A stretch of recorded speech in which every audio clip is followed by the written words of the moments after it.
Nell'ambito delle manifestazioni organizzate per la giornata della donna dell'8 marzo si è svolto ieri presso la Sala dei Filippini un incontro al fine di creare una rete territoriale per le pari opportunità contro la violenza e le discriminazioni, oggi più che mai in questo periodo di pandemia. Per molti la casa è un luogo rassicurante, ma non lo è per tutte le donne, dove la convivenza forzata fa acuire le violenze. L'incontro, voluto dall'amministrazione comunale, condotto dall'assessore alle pari opportunità Roberta Lala, hanno partecipato istituzioni, presidi, associazioni antiviolenza e anche Asia Abate, che è l'esempio di come, malgrado le difficoltà di una giovane donna, possa realizzare i suoi sogni. A condurre i lavori è stata la giornalista Margherita Trupiano. Oggi, malgrado questo momento difficile di pandemia, ho voluto comunque fare questo incontro nel rispetto delle norme anti-Covid,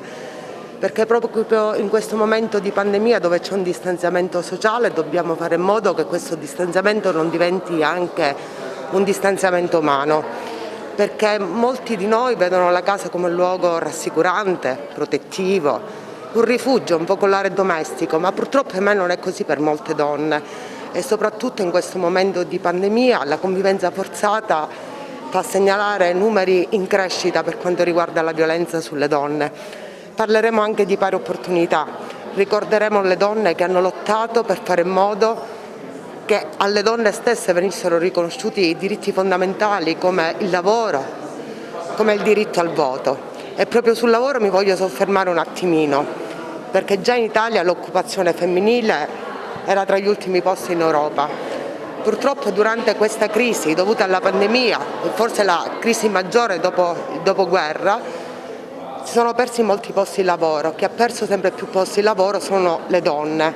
per cui mi auguro che questo governo prenda delle decisioni forti, determinate e determinanti per fare in modo che ci sia più occupazione femminile, dare degli incentivi, perché spesso l'incapacità di avere il proprio stipendio, di avere un'autonomia, innesca questo meccanismo della violenza economica. L'amministrazione vuole essere presente e stiamo istituendo un ufficio pari opportunità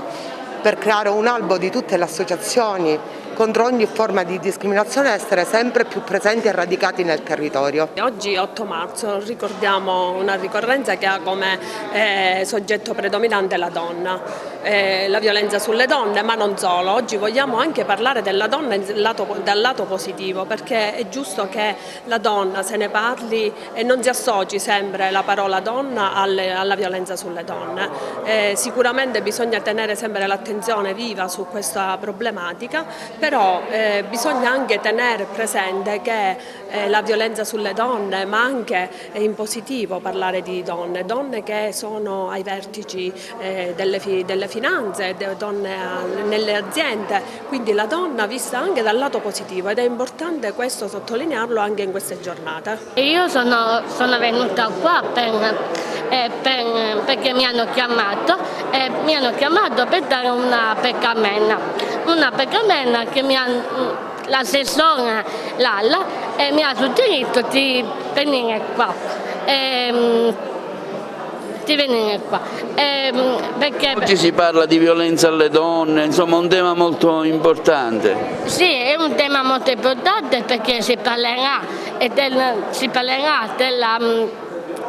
violenza delle donne, e quindi oggi sono qua per questo motivo, e per dare una comunità alle persone per stare qua.